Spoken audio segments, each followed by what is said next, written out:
Ladies and gentlemen, welcome to the next edition of the Losers Lounge podcast. It is November. Happy Thanksgiving week, everybody. As of right now, when it comes to the recording, today is Wednesday, November 22nd. However, at the time of release, it is Friday, November 24th, and I'm probably getting ready to be on the road. But, yesterday indeed, was Thanksgiving. I hope everybody enjoyed their times with their families, their turkey dinners, their ham dinner for all I know, because I'll be honest, I prefer ham over turkey. That's just me. But, regardless, I hope everyone in the United States doing great, enjoyed their Thanksgiving. I really am proud of everybody for always being with their families, unless, of course, you spent Thanksgiving alone. But even then, as long as you're thankful for something, that's always good. Ladies and gentlemen, as always, a Thanksgiving tradition in WWE is Survivor Series. This is the 37th edition. It's taking place for the third time in Rosemont, Illinois at the All-State Arena. First time in 1989, followed by 2019, and now 2023.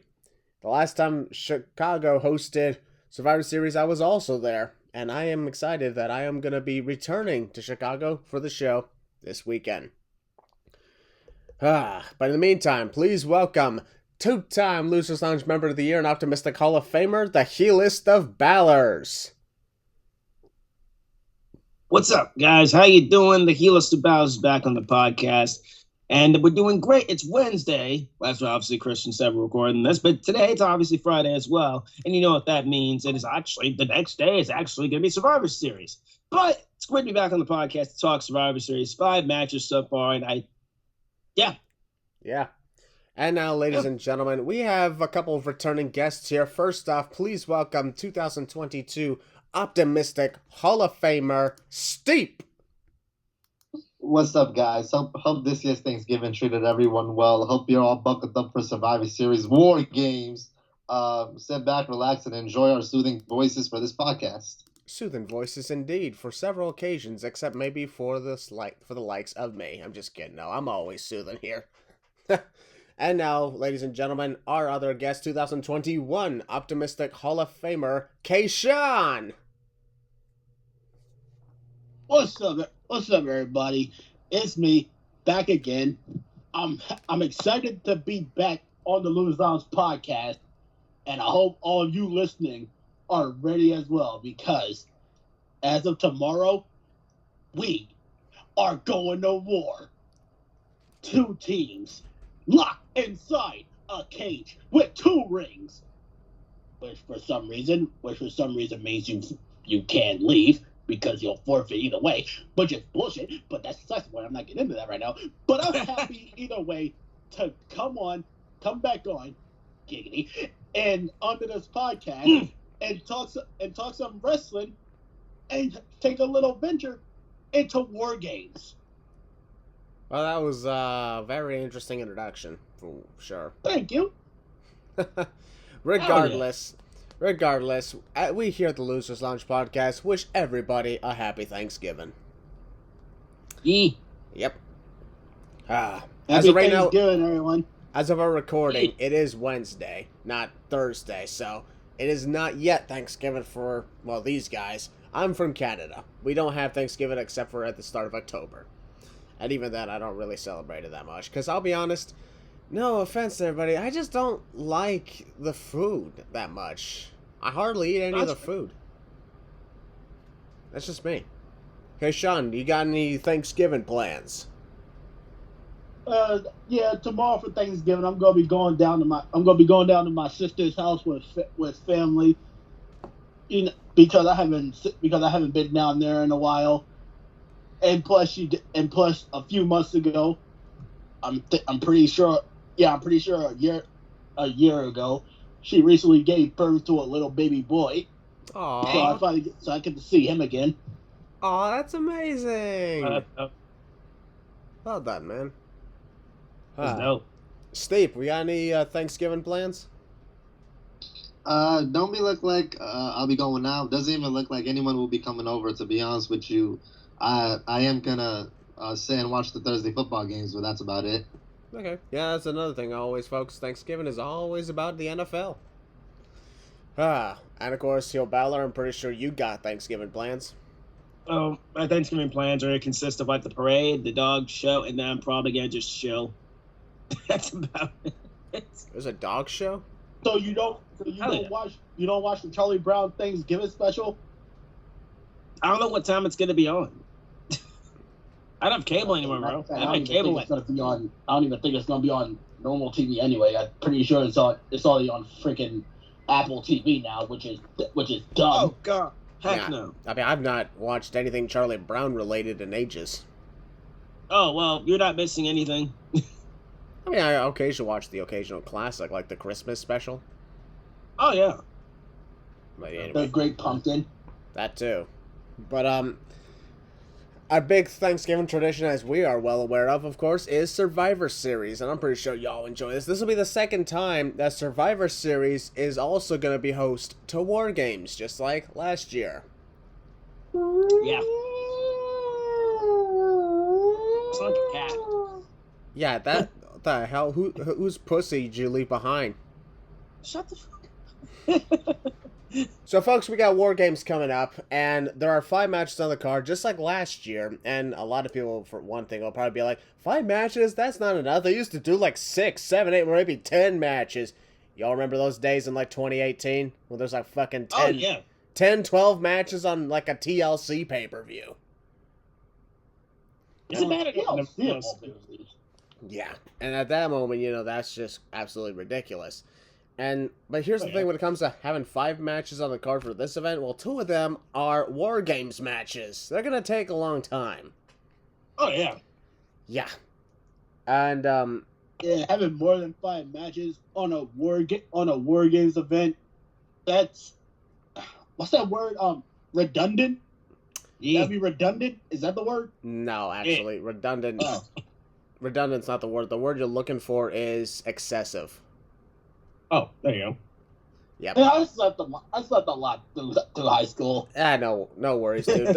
I guarantee there's been a lot of us who have slept at least once in high school.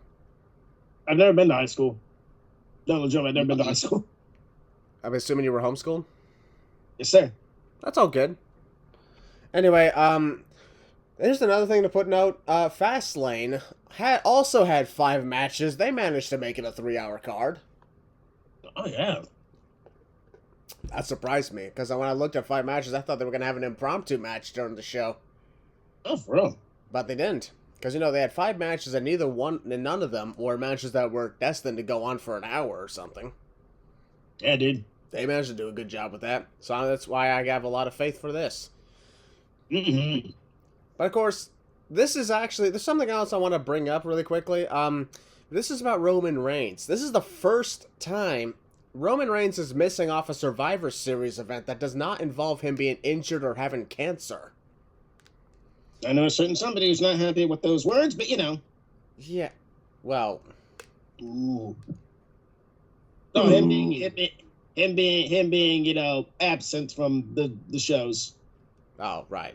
Anyway, but the real reason this feels like a deal is because, honestly, I looked at the career of Roman Reigns, and I like to look at Survivor Series as his premiere event. Let's look through history. 2012, that's when he debuted with The Shield, with Dean Ambrose and Seth Rollins. 2013, he set a record for 4 out of 5 eliminations in a Survivor Series match, and he did that by himself. 2014, he was out with an injury. 2015, won his first world title at Survivor Series. 2016 was part of that 50-plus minute Raw versus SmackDown epic clash. And made it all the way to the end before he got eliminated. 2017, great match with The Shield teaming up against The New Day. 2018, he was out with cancer. 2019, that big tri-branded match where he won for Team SmackDown. Yes, sir. Then 2020 and 2021, great matches with Drew McIntyre and Big E. And then, of course, last year, he won the first men's WarGames match on the main roster. Correct. So I'd say Survivor Series is really Roman Reigns' premier event. So it was really a surprise for me when he's not on the card, not defending his title. I mean, even if he's not defending his title, he's not even in any of the WarGames matches. Yeah. This is absolutely crazy. So Wow, bro. that's why I'm like, I can understand a lot of the frustration given 1,180 something days as champion, and now he's not even wrestling a Survivor Series. Wow. Yeah, just like we don't have any Brock Lesnar at Survivor Series, nor did we have Brock Lesnar at Crown Jewel, which honestly was a bigger shock. Brock not competing in Saudi Arabia, that is a shock. Mm-hmm. But I looked at the match card we got, and honestly, I like it. I like where we're going with this. So shall we get started? Let's go. Alrighty. Let's go to war. The first match, we're going to go to the WarGames matches last. So here's the 3 non-WarGames matches. The first one, Santos Escobar going one-on-one with Carlito. This is Carlito's first one-on-one pay-per-view match in since what, 2008 or something? 2007 Unforgiven Triple H. Aha! Oh wow, you instantly knew that. That's pretty cool. Good thing I got you here for that. Yeah, Unforgiven 2007 was the last time Carlito had a one-on-one pay-per-view match. Aside from that, he was either in battle royals or tag matches. Yep. So, or Money in the Bank ladder matches too. Oh yeah, Carlito. Yep. So I'll be honest. Carlito's been a name that for the longest time people were wondering since 2021. Okay, so he's returned to the company? No, he's just here for a couple of matches. Now he's gone. 2023 at Backlash, he showed up in Puerto Rico to an amazing pop from the crowd, and people thought he was signed. Turns out he wasn't. But then at some point during the summer, he got signed and was just never used until finally he showed up at Fastlane. And now, well, Santos Escobar has, well, we know how this all happened. Santos Escobar was put on the blame for Rey Mysterio losing the United States Championship to Logan Paul. And Santos got pissed off. And I'll be honest, I'm a guy who actually agrees with Santos Escobar because the whole thing looked coincidental. It didn't look like it was intentional. Didn't look intentional whatsoever. And Carlito went instantly for the blame. That's why I'm thinking to myself, Carlito is the real mastermind here, just trying to destroy the LWO. Thank you. Yep.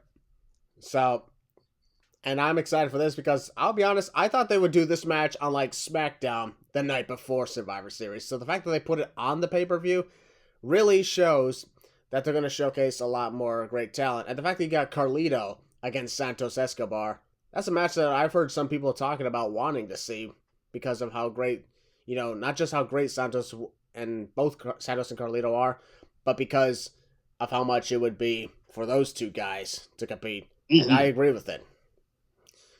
So I'll start with you, Willie. What is your thoughts on this match? The build-up's been pretty good, even though it's been like 2 weeks. 2 weeks of build-up. I'm very excited to see what they do in the ring. It's great to see Carlito back on the big stage. Yes, Survivor Series is a big stage. Santos needed this heel turn. And no offense to the LWO themselves, they were just basically filler, I guess, for a while. After the big face turn, they became obviously a big deal. I mean, they became a big deal, obviously. But then it just started to kind of fizzle away. Their aura started to wear off, and it's just it's great to see that Santos finally just turned everything around with this heel turn, and I'm excited to see where it goes. All right. Steve, what is your thoughts on Carlito versus Santos Escobar? I mean, I couldn't agree anymore with what Hill Balor just said. I truly think that Santos definitely needed this heel turn, and I honestly didn't think of it like that, like you said, of Carlito being the mastermind behind it. Now, looking back on that, it looks like Santos just put the brass knucks there to chase off Logan Paul's manager, and I don't know, maybe he was gonna come back and knock this off, maybe he wasn't. But now I see it as, he just did that without thinking that Logan was going to get to them. Logan just took the advantage of the moment and he got him. So I'm now leaning towards, maybe it was Santos just trying to save Rey, and Logan just took advantage of the moment. So I think Carlito might be the one who's actually behind this now, actually having more background on that. All right. And Keshawn, what is your thoughts on this match? I can see how some people can call this a dream match. I've seen some people call this a dream match. Me personally, I didn't even think about this match happening, because when Carlito first came back, I didn't even think about this match happening. But now that it is, I'm actually kind of looking forward to it now. And as far as what the whole crown jewel thing with Santos, I think it was just poor placement where he put the brass knuckles at. And in my opinion, not only did he need this heel turn, but I also feel like, now this is just me. Maybe it may be time to turn Zelina heel, because this is no offense to Zelina Vega in any way. She just doesn't feel the same when she's a face, like when she's a heel. She just doesn't seem like the same. Yeah, I'm assuming you're referring to the time when she was with Andrade in NXT and she was absolutely different. Yeah, I agree with that. like I don't know how to explain it, but it's like with her as a face, it's like she's kind of like rushing a little bit, or like rushing just a little bit during her promos, if that makes sense. Yeah. Like she doesn't sound as confident on the mic now that she's a face. But that's just me though. That's just me. Yeah, that can happen at times, when it comes to these things. Like, you're used to someone being a certain way, and then when you see them as a different way, it seems off from what you remember. I mean, it took people a while to get used to Bayley as a heel after all the years of the Hug Life. Yeah, exactly. And some people still feel like that. Still feel the same way about Bayley. Some people still aren't used to her as a heel, and it's been years. It has been years. All right, time for predictions. I am honestly at a bit of a crossroads for this, and no, I'm not referring to Cody Rhodes here. I gotta say, I think, as much as I'd like to have Carlito get this win, I think it's really going to go to Santos, because, we're trying to build him up here. If we have him take a loss almost instantly, it's probably not going to go well for him. So that's why I'm thinking, they're going to have Santos win by some cheating tactics. Don't know what they are, but we'll see. Okay, Sean, who do you think is going to win this? I have to go with Santos, because no offense to Carlito, why wouldn't he need this win? Like, why would he need a win? Precisely. Like, you get what I'm saying? Yeah. And this is another thing about Santos. I was listening to his promo, on SmackDown last week, and I know it's messed up to say, but I was laughing when he was like, "I hope you get an infection," because how much emphasis he put on the word infection. He's like, "I hope it didn't go well. I hope you got an infection." Yeah. I'm like, bro, why'd you have to say like a Disney Channel bully? Yeah, I did notice a little bit of something weird. It's like, watching a movie and you're getting into it, and then someone just says some really cheesy line. Like with this one promo I was watching, it was after Paul Heyman turned on. I'm not Paul. Who the fuck? Paul Bearer turned on Kane, and he started back with the Undertaker. He's like, "I used you, boy, because you're stupid." I'm like, did you have to say it like that though? Yeah, you gotta sound like you really mean it. In that case, doesn't sound like you mean it. Just trying to pick up your next check. Yeah. All right, Steve, who do you think's gonna win this match? I was back and forth with this one as well. Considering this is the first time Carlito will be competing on a singles match in the pay-per-view in about 60, 17 years. I truly think, and this is up for interpretation, Carlito's pretty much at the point where, he doesn't need to come back and win these matches. And plus, looking at Santos, what he did to Rey Mysterio, what he did to the LWO, and how far he's going in this heel turn, I wouldn't want to kill that momentum right away by having him take a loss to Carlito. So it's definitely a good thing to have him beat Carlito, even after the match, continue to beat down Carlito, and then you can send out the rest of LWO or even Selena and have Santos continue to go on that, because Santos really needed something like this. So beating Carlito, it's gonna be a good way to turn him around, because towards the end of his him being a babyface, it was really getting boring, and I truly honestly prefer him better as his heel run. So I would give it to Santos. And finally, it's a good thing that you mentioned that, because I was thinking, obviously, we all know this is going to lead to Santos versus Rey. I don't know which pay-per-view, but but that's what it's leading to. What if probably the Rumble, because he's not going to be out for a while. Yeah, like what if they do that? They're doing this thing where he's going to start taking out every member of the LWO except for Zelina. And when the match does happen, that's when Zelina turns heel and sides with Santos. Because I legit feel like this is where it's going to go. First, he's going to take out Carlito. Then he's going to take out Cruz Del Toro and Joaquin Wilde. And then that's going to lead to... And then he's going to say something to Zelina. Then when it gets to that match, Zelina's going to turn on Rey and join him. all right, that's a very interesting theory. Not bad. Yo, Balor, what you think's going to win this match? The momentum that Santos, is going to be getting as a heel moving forward after this match should be interesting. I could see him as a future Intercontinental champ if they ride this wave this well. I think the whole thing with Carlito, he's back to be basically, I'm going to be this guy, I guess, but like enhancement talent, I guess is the word for this Carlito. He's a veteran. He's back to put over the younger talent, and it's going to be no different here. Boys said it best. Carlito does not need this win. I like Carlito. But, this win belongs to Santos. Enough said. Righty. Not batty. Why the hell did I say that? So awkward. Anyway. Okay, we're going to move on now to the next match. And this one is the start of our 2 championships. First off, we have for the... I was about to say the SmackDown Women's title, but it isn't anymore. The Women's World Championship.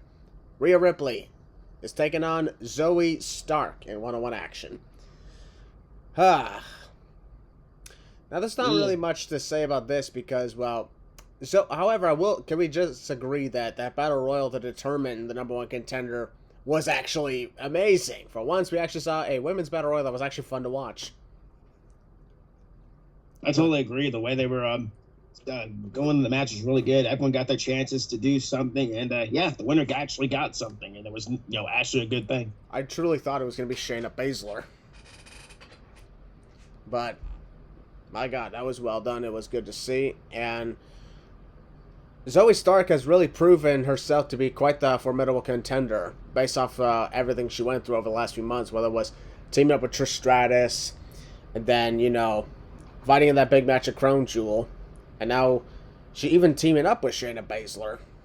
And now she's got a one-on-one opportunity for the Women's World title against Rhea Ripley. Zoe is one of many that I believe is a valid threat to the Women's World title, which is why I'm thinking this could actually be a really good match. And I'm excited for it. There's not really much else to say because, folks, that's the build-up for it.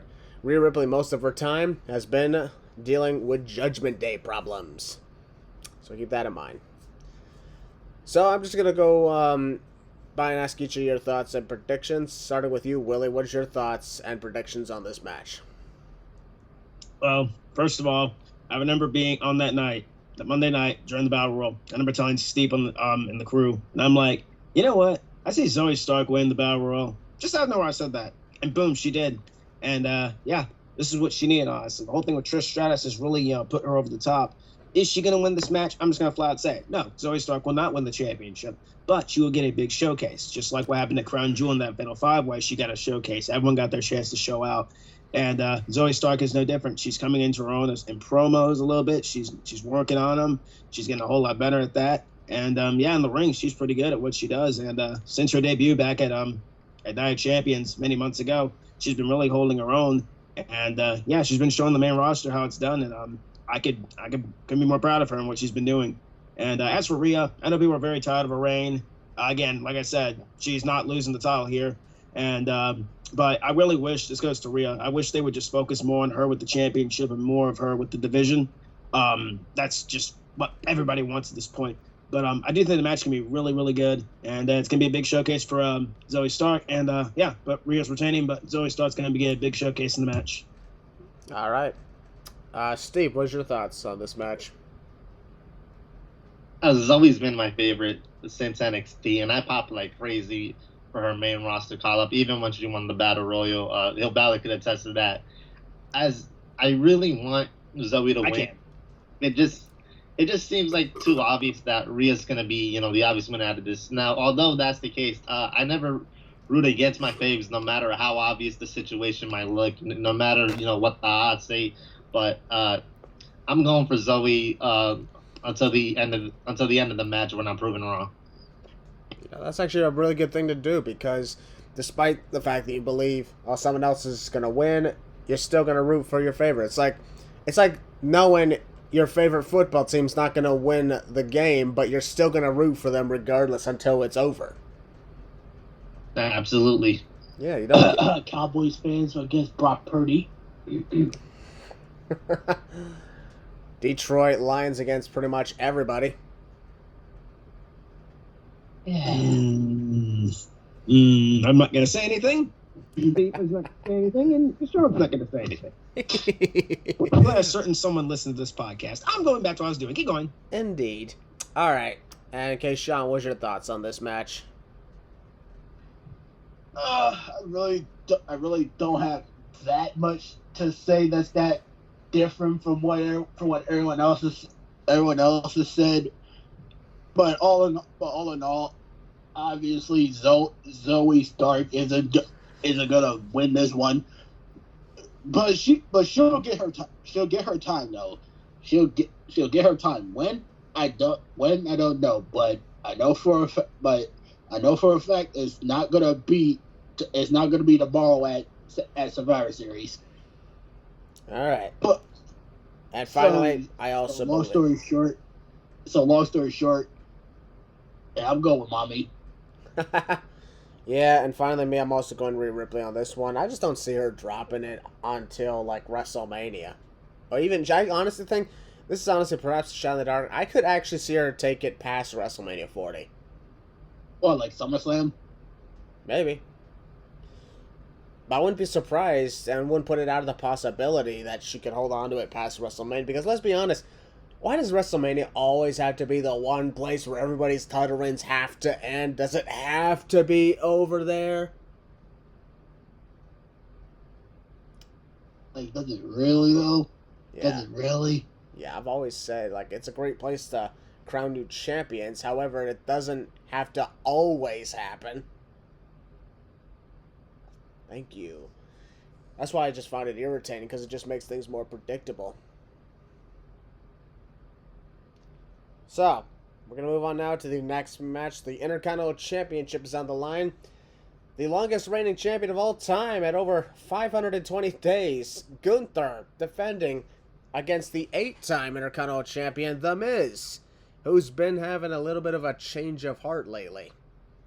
Had one good segment with Gunther, now all of a sudden everybody likes him. What the hell happened?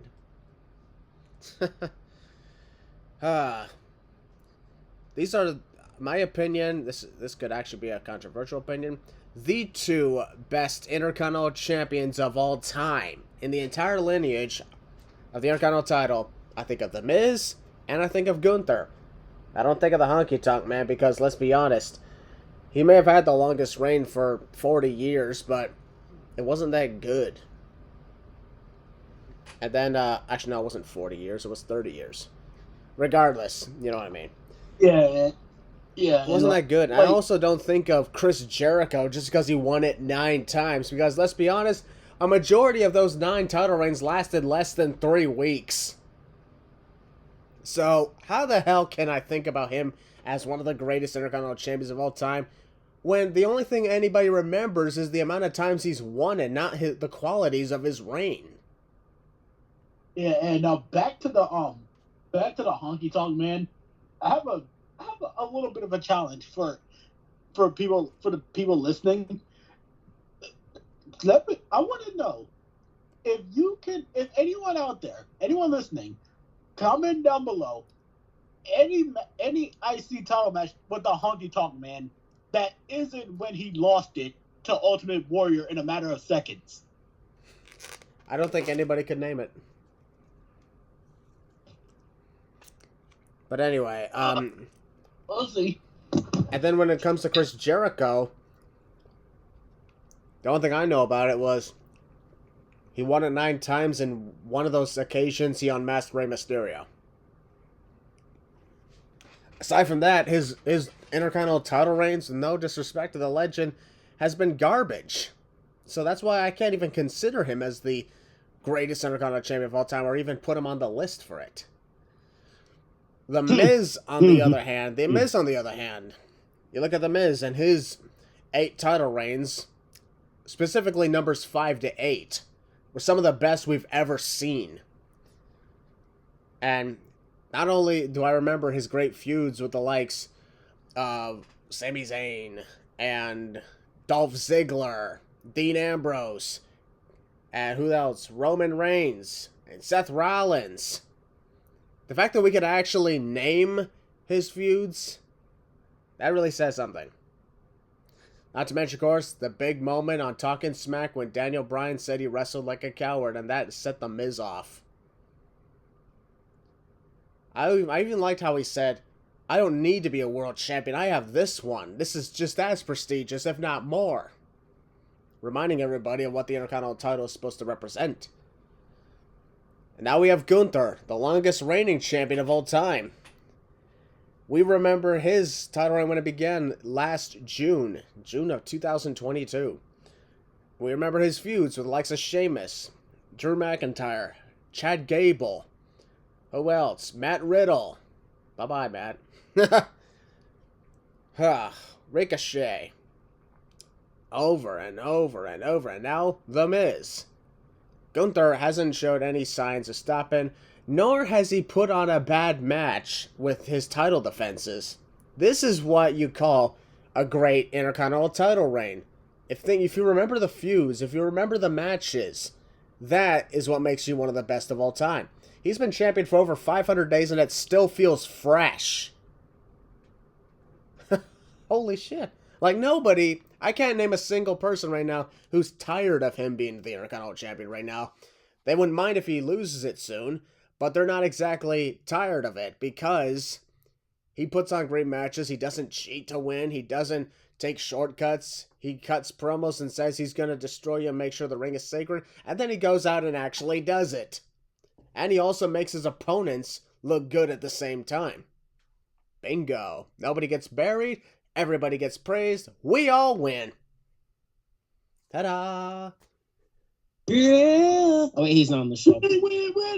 Wait, wrong song. Never mind. So do you guys really think that The Miz can beat Gunther? I'm not saying like he will.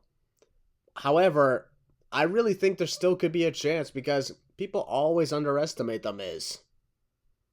When it comes to the Intercontinental title scene, that's when he seems to perform at his best. So this could be a very important thing. Keshawn, I'll start with you. What's your thoughts on the Intercontinental title match coming up? Obviously it's gonna be a banger. Another banger for Walter. God damn it, his name is not Walter anymore. Gunther, which is just enough, which is just at the office for him. And as far as the Miz, you're just as much of a workhorse as what? Oh my fucking god! I almost said Walter again. as much as Gunther. I am never gonna get used to this fucking name, aren't I? How the hell? It's been almost 2 years. I don't know. It's like my idiot brain is constantly getting fucked by stupid. I have no idea how. Not the only thing it's been fucked by, but go on. Exactly. And oh my god. And yeah, and who's like, oh yeah, Miz is just as much of a workhorse as Gunther is, and as much as I know some people would love to see it, I don't see it happening. I don't see him beating Gunther yet. Who knows? He might not even be the one to beat Gunther for it. In fact, I have one person that to me kind of seems like they're building up and like kind of teasing a little, but I'm gonna save that for like the next few minutes.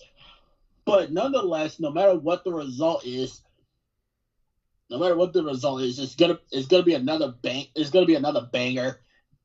And as far as Miz just randomly becoming a babyface because of what Walter said, oh my fucking god, what is wrong with you? Because of what Gunther said, it just seems kind of forced, but I can kind of get it. But as far as me, I gotta go with Gunther. And as for the person that I think that they're building up and kind of teasing to be the one to take it from him, Giovanni Vinci. Because over the past few weeks, it looks like they're about to kick him out. They're about to kick him out of Imperium. And who knows? Maybe when they do kick him out, he's gonna be wanting vengeance. No, honestly, we'll see in the long run. I honestly never thought of it like that. And that's another thing when it comes to the rumors of an Imperium split. The one thing I never liked is how everybody already praises Gunther.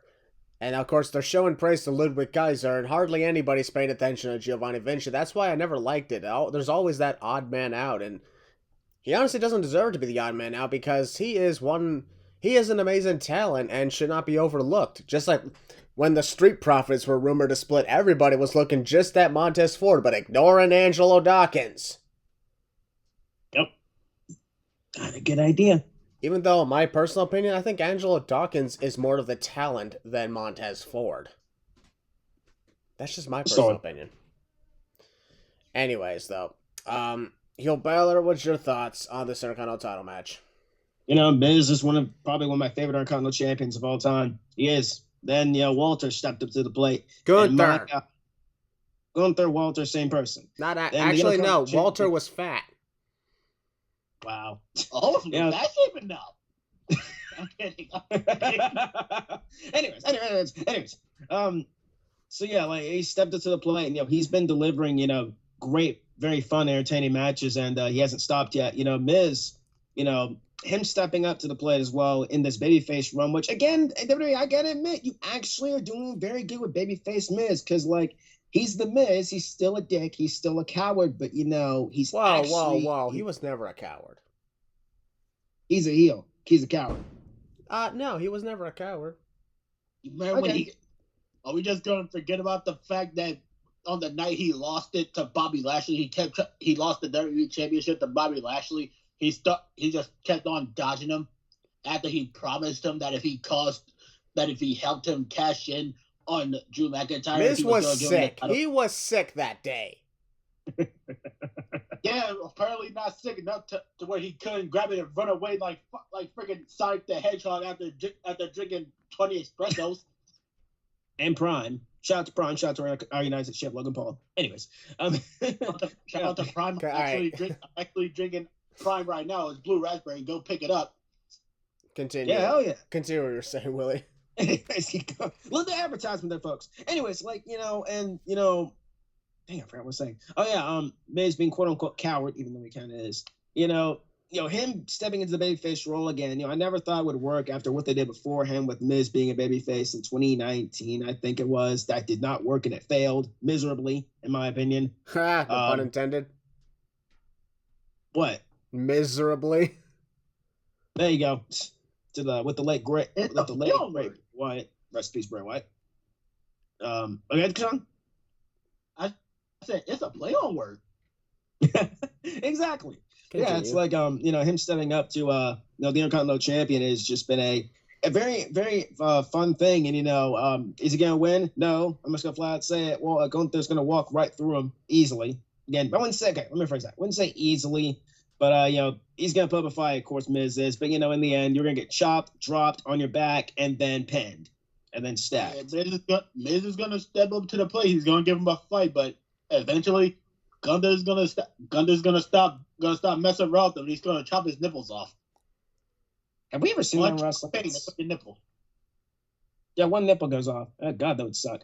Yeah, in the end, Gunther's going to retain the title. But I want to touch upon the whole thing on Raw this past week with, him bullying Miz, bringing out the locker room stuff, him literally, nudging Miz, goading him into a fight. That was very fun. Him shutting the crowd up, obviously, was fun. Miz actually on the mic, obviously, one of my favorite mic workers in WWE. Like, one of my favorites. He's out there with my favorites. He's really good at what he does. And, the rivalry's been great. Is it one and done? Yeah, pretty much. In my opinion, it's probably one and done. But yeah, in the end, Miz is going to put up a fight. You're going to get stopped, dropped on your back, and then pinned. And then the Intercontinental Championship reign is going to continue all the way to WrestleMania or the Royal Rumble. Either way, it works. Hell, maybe Bash in Berlin for all we know. Let's not do it that long. But yeah, Gunther's going to win. Walter, Gunther, whatever you want to call him. He's going to win. There you go. All right, and Steve, what's your thoughts on the Intercontinental title match? I was going to say that, Gunther is just going to flat out throttle The Miz. But like you said, never say never is a thing in wrestling. Now, I do think Gunther is still going to be walking out, retaining the title. I also think that for the most part of the match, The Miz is going to make him scratch and claw. And like Hill Balor said, like Keshawn said, I think Gunther's going to play into The Miz's games, and there's going to be like a cat and mouse type of thing, and Miz is going to really make Gunther work to retain his title. If the person I think who should have been in this match is the person I think who should be the one beating Gunther, and I honestly wanted that to be Ivar because I wanted him to be winning the match to be inserted into this, but I truly think Miz is going to make him scratch and claw, and Gunther's going to give in for a little bit until he puts the finishing touches on him. All right. I also believe Gunther is going to retain the title. And now, with that being said, who's ready to go inside WarGames? Sound the alarm! Sound the alarm. Bring in Ozzy Osbourne. Let's do this. Y'all hear that? Oh, yep, y'all hear that? Y'all hear that alarm? Yep. It's go time. Yep. Time for me to take my pill. Anyway. Generals gathered in their masses. Dun, dun. Just like witches at black masses. Sorry. Gotta love Ozzy Osbourne. Oh, yeah. Anyway, we're gonna kick things off with the women's WarGames match, and here's the interesting thing. We have Team Damage Control taking on Team Bianca Belair, and at some point, Bianca Belair needed a final partner. That final partner was later revealed to be Becky Lynch. I feel like I said that before. Did I say that before? I think I've said that in the past. Sounds awfully familiar. I don't think so. Yeah. Willie? I don't know, but I guess. Exactly. I said that last year in the 2022 WarGames match because it was Team Damage Control versus Team Bianca, and Bianca needed a final partner. Who was that mystery partner? Later revealed to be Becky Lynch. There's exactly the same thing just 1 year later with a couple of different partner changes. But the premise is still the same.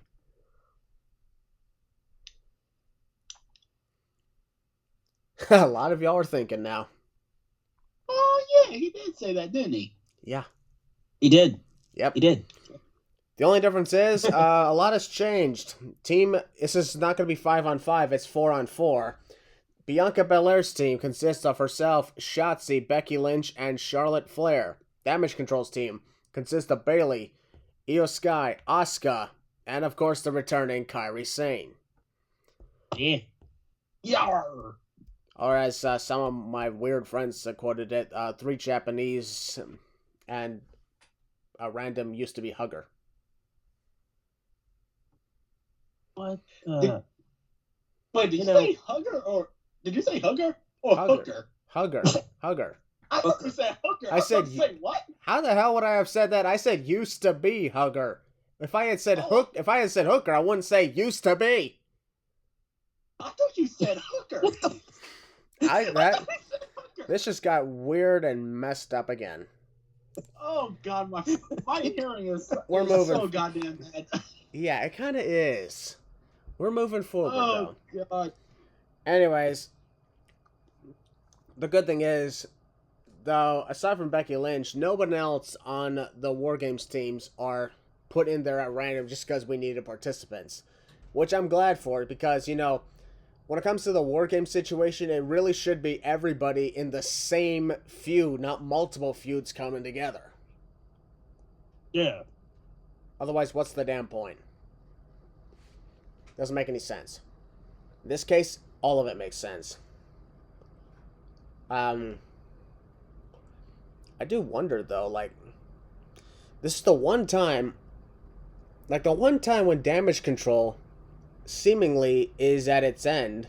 All of a sudden, Kairi Sane arrives, and then Asuka joins the fray, and now Damage Control has 5 total participants on their team.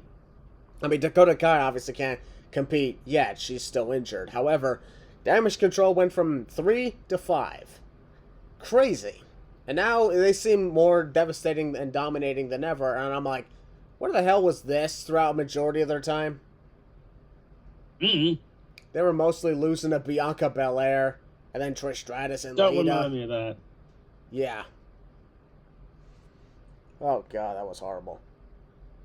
But I say this is a very interesting scenario. Mm-hmm. But the other thing that seems kind of sad, in my opinion, is everyone who's on this list are like the only ones who's in the title scene on the SmackDown side. Yeah. And then, of course, there's Becky Lynch, who's part of Monday Night Raw, but you know. They just needed another favor.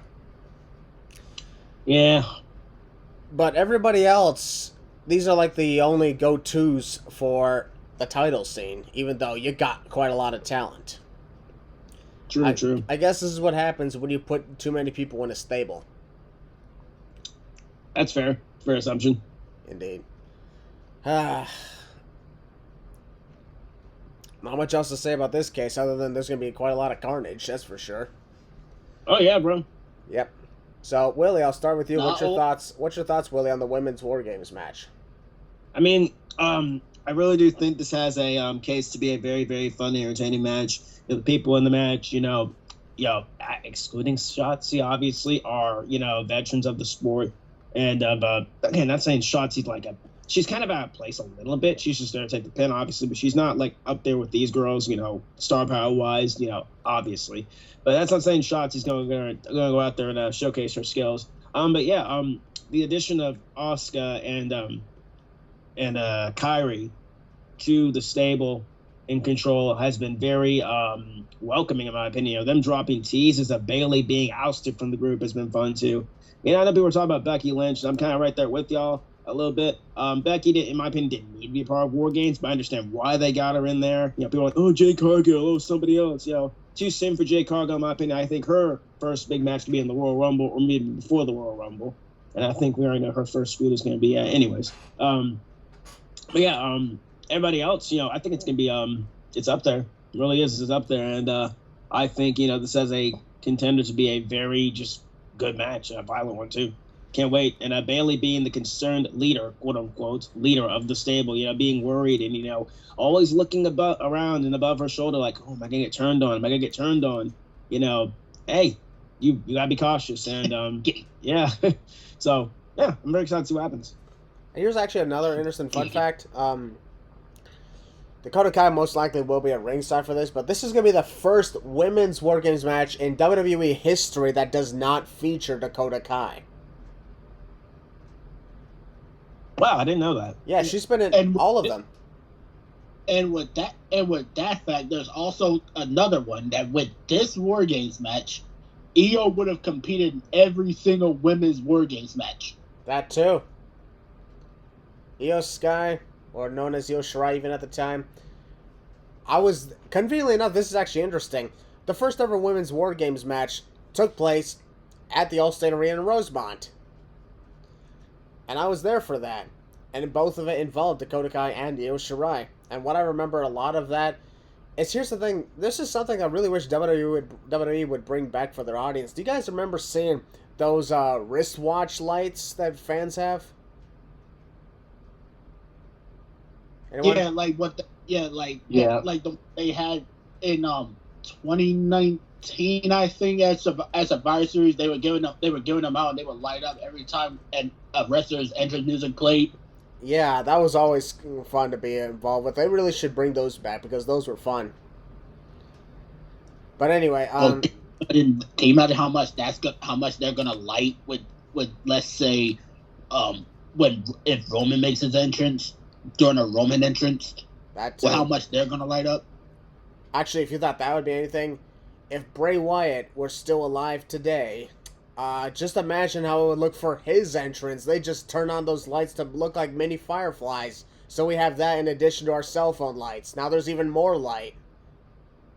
Oh, hell yeah. Rest in peace to him. We miss you. And speaking of Bray Wyatt, there's something that Will and Steve, they both know this, but I was actually at Extreme Rules last year when he returned, and I screamed so loud that for 6 days I did not have a voice. Understandable. I did not have a voice. The second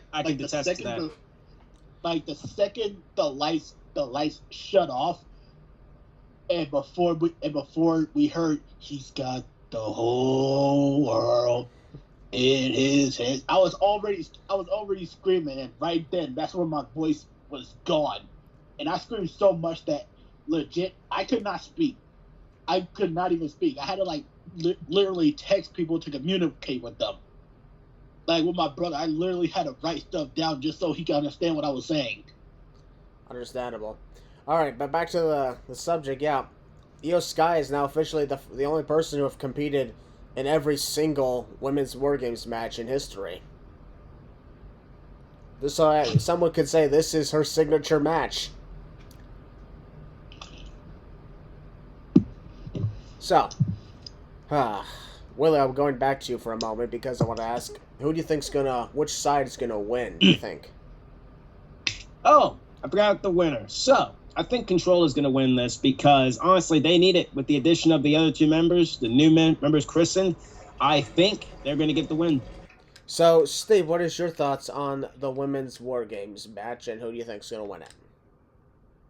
Yeah, I think this match is going to be one with a lot of chaos and carnage. It's going to be a great one, especially if you love violence with these type of matches. Also, a favorite of mine because I absolutely love cages. I love when there's cage fights, steel cage fight pits, Hell in a Cell. I love all of that. And as far as who I think is going to win, considering they're finally starting to pick up with the additions of Asuka and Kairi, I would give it to Damage Control. I definitely think they need it, especially considering the fact that if they were to lose this is just going to prove what everyone has been thinking for the past year now, that Bianca has single-handedly destroyed Damage Control. And, they really suck, this past almost 2 years now that they've been around. So I would really give this to them. And I definitely think Damage Control from this point on, no matter for how long they're going to be together before whatever goes on with Bayley, their run now is going to finally be what we've been expecting it to be. All right. Huh. And you said you got your prediction on who you think is going to win? Yeah, I said Damage Control. Got it. And finally, Keshawn, what's your thoughts on the women's War Games match? You know me. It doesn't matter what your thoughts are. That was right in my ear. So one time I decided to wear earphones. Oh my. Continue. So one time I decided to wear earphones. Continue. Love the reference. Love that. Love my man. Mark! I'm kidding. I'm kidding. Don't kill me. But yeah, continue. But pretty much everyone knows how much I love war games. obviously, because of all the carnage and mayhem, and it's a safe bet.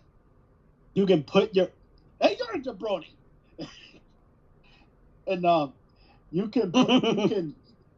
you can put money on the fact that EO is gonna do some crazy shit. All these women are gonna do some crazy shit in war games, but EO most definitely especially is gonna do some wild shit, because it's not gonna be a war games match with EO, and she's not gonna do something insane like you and many other people say. This is her this like her signature match. Well, this is like her signature match next to ladder matches. All like right. Yeah, like next to ladder matches. But yeah, and as far as my prediction, you pretty much have to give it to damage control at this point, because now they're actually starting to look like a real, even more of a bigger threat now, with the addition of Asuka and Kairi Sane. And with this match, yeah, because it's just like what Steve said. Because if the faces win, then it's pretty much solidifying that people are saying that Bianca pretty much single-handedly destroyed damage control. Yeah, ain't that the truth. Okay. I don't know why. I just got as much as I'd like it to happen to be Team Damage Control. Actually, honestly, I think it will be Team Damage Control. However, there's going to be more signs of Bayley getting out, because imagine this. Kairi Sane hits her insane elbow from the top of the WarGames cage through a table on whoever the hell. But then Bayley is the one who quickly goes for the pin and gets the credit for the win. Like, she's taking all the glory to herself. Ta-da! Besides, is Bayley really going to be... Bayley really looks like the odd one out now, doesn't she? True. It's only going to be a matter of time. And now, folks, it's time for the main event of the War Games, and that is the men's War Games match. Team Judgment Day against Team Cody Rhodes. And on Judgment Day's side, of course, the Judgment Day and Drew McIntyre. Damian Priest, Finn Balor, Dominic Mysterio, JD McDonough, and Drew McIntyre. And Team Cody Rhodes, of course, Cody himself. Seth freaking Rollins, Sami Zayn, Jey Uso, and the returning Randy Orton. Voices. Yep. My God, Oh, God. Did you hear that crowd when they teased his nicknames? Apex Predator.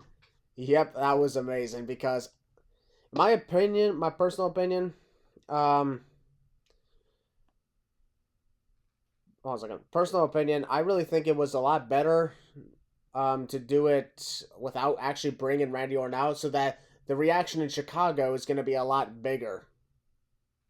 Yeah. It's true. Because otherwise, do you want the massive pop to take place on the week before Survivor Series, so that in Chicago it's not going to be as loud because we already saw him?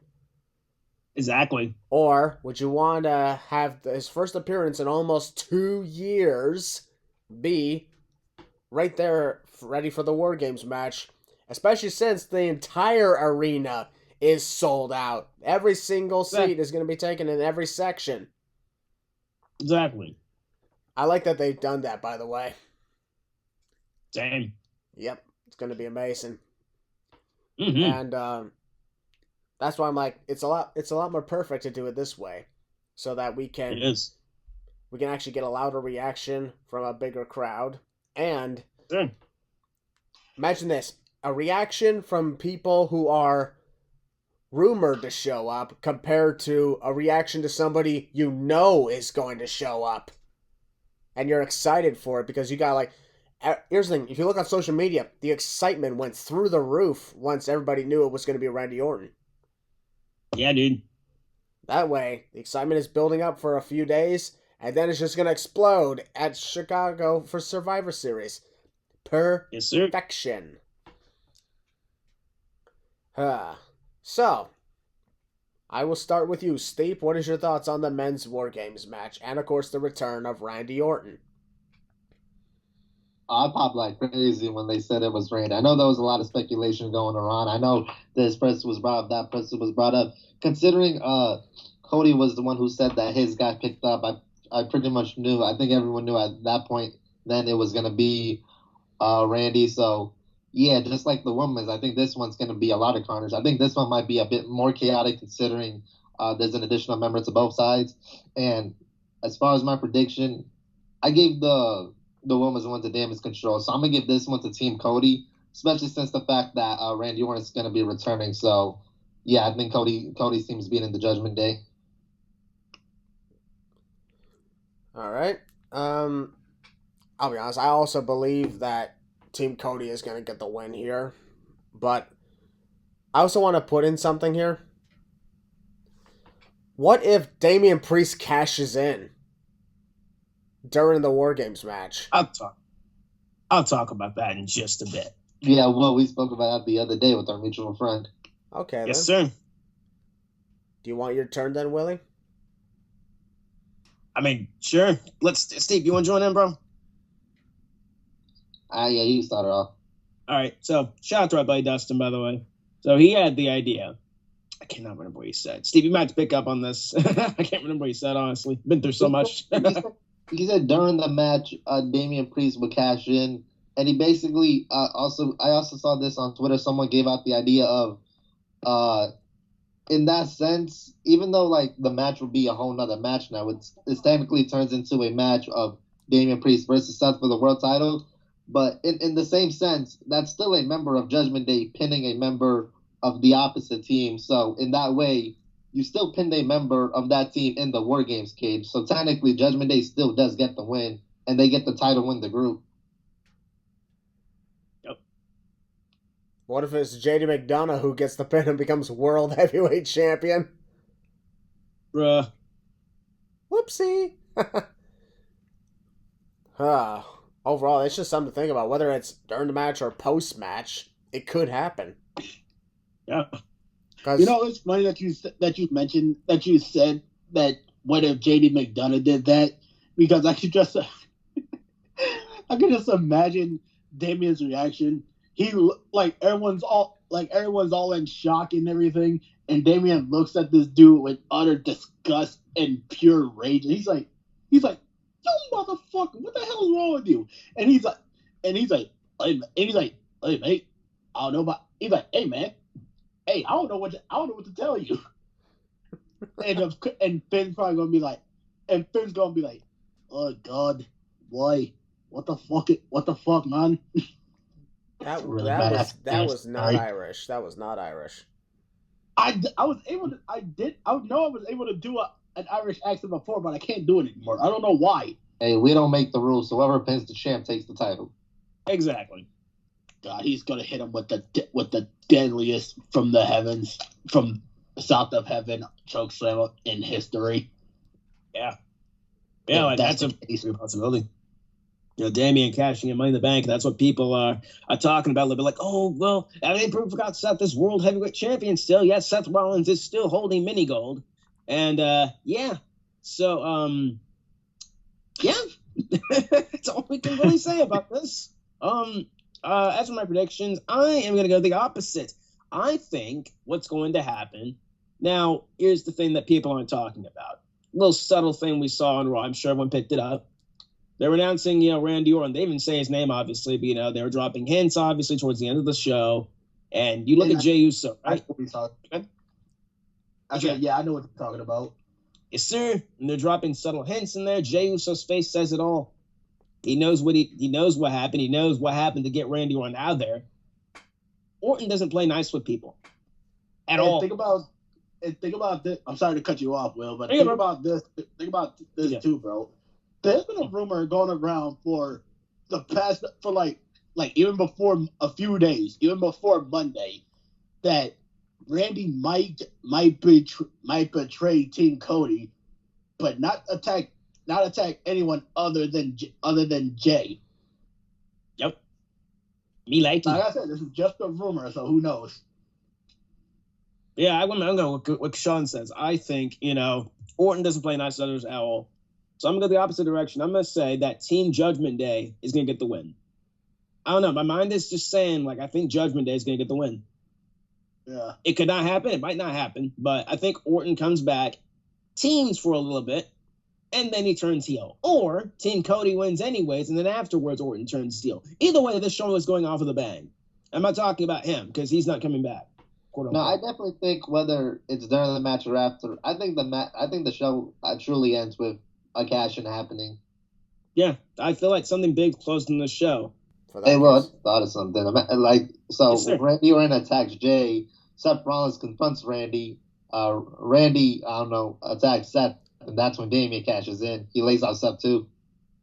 Thing is, will Damon be at 100%? You're going to be inside the cage going to war. And I just feel like they're going to end this show with something big. And keep in mind, you're not only in one big ass cage, but you're in two rings, and in the middle, connecting the two, there's a big ass metal plate. Yeah. Again, people are also forgetting that Seth Rollins is world heavyweight champion. I guarantee the people who do remember Seth Rollins is world heavyweight champion, but and senior Money in the Bank. It's like, they keep teasing the cash in, the cash in, the cash in. Like, you gotta do it sooner or later. Yeah, them being in the match together, I don't know. I feel like he's gonna try to attempt it at least. I think Rhea's gonna bring him the briefcase, and something's gonna go down. I think I know what's gonna happen. I think this is what I think is gonna happen. Like Team Cody, they're about to win. Let's say Jey Uso starts to cover Finn Balor. Randy pulls him off, and Jay's like, "Bro, what the hell are you doing?" And then he RKO's him. Then there's this big argument with Team Cody. He RKO's every member of Team Cody, leaves the cage, meaning that Team Cody forfeits, and then down comes and then down comes running down the aisle is Rhea with the briefcase. Just as the cage is getting lowered up, she hands it to Priest. He gives it to the ref, and he's like, "I'm cashing this in," and then that's how it happens. He pins Seth for the World Heavyweight Championship. Yeah, and I just know if this happens, my sister Liz, who by the way, I'm pretty sure is listening. As of today's recording, it's her 21st birthday.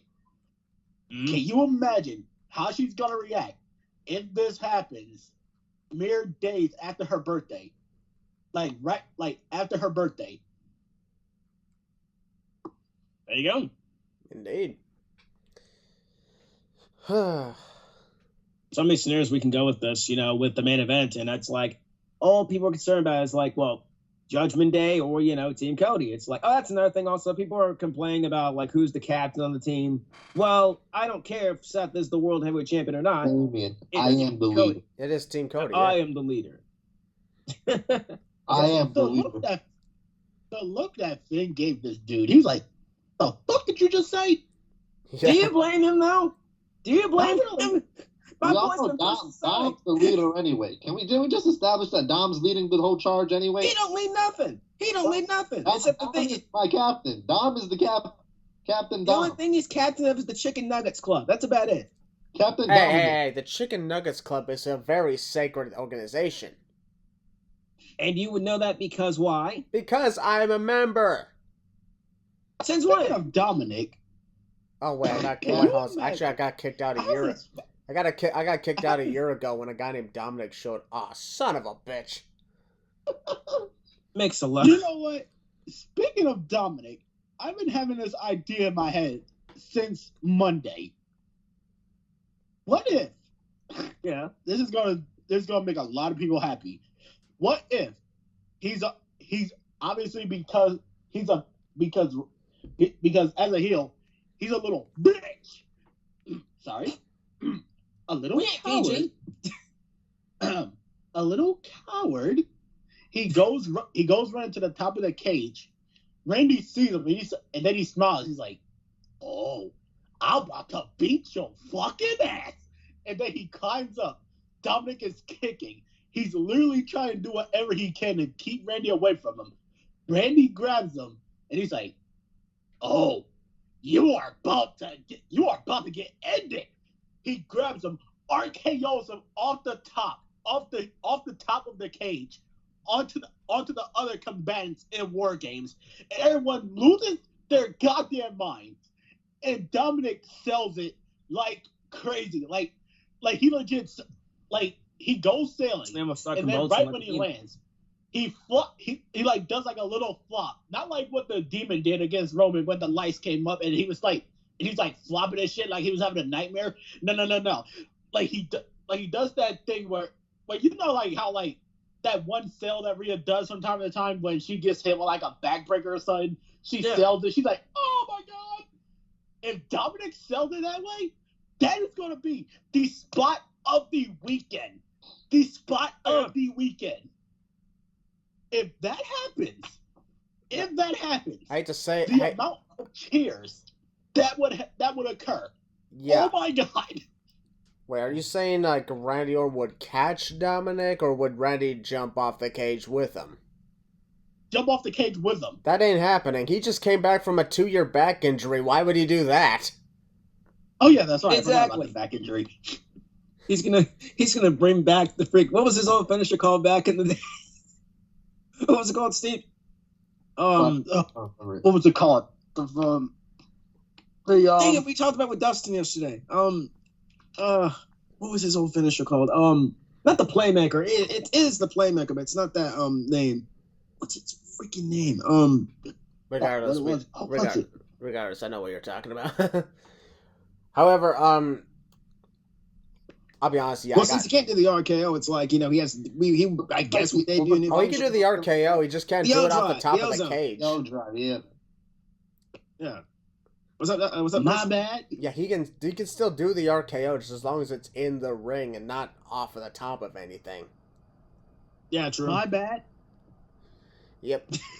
All right. Well, did I go through everybody?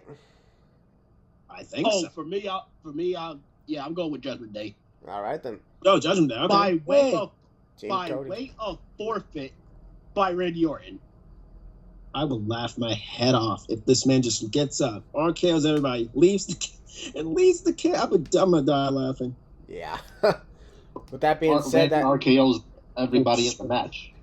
With that being said, that concludes our predictions to Survivor Series WarGames. I am looking forward to heading off to Chicago. This is going to be exciting. Mm-hmm. Everybody always remember to keep yourself optimistic. Have a wonderful Thanksgiving. Actually, I hope you had a wonderful Thanksgiving if you were listening to this. Yes, sir. Steve and Keshawn, it's always good to hear from you guys. Thanks, man. It's always good to be on here. It's a pleasure. I love coming on here. It's been an honor every chance I get. That's what she said. And I know this might sound weird, but this is the actual thing that most people that I know they do for Thanksgiving. If you're cooking a turkey, I hope now keep in mind this word sounds weird, but it's an actual thing, an actual method of cooking it. I hope you spatchcock the turkey. Yep, that is a way. That is a way of doing it. Yep. Yeah. All right. Well. Take out the spine. Yeah. Yep. Hey, Keshawn, can I come over for Thanksgiving? No, I don't know you like that. Why not? All right. Make some room for me. All right, heel Balor, you know what to do, bro. We're the losers, and this is our lounge. Take care, Spike, and we love you. Have a great Thanksgiving weekend, ladies and gentlemen. We'll see you on the next one. Peace.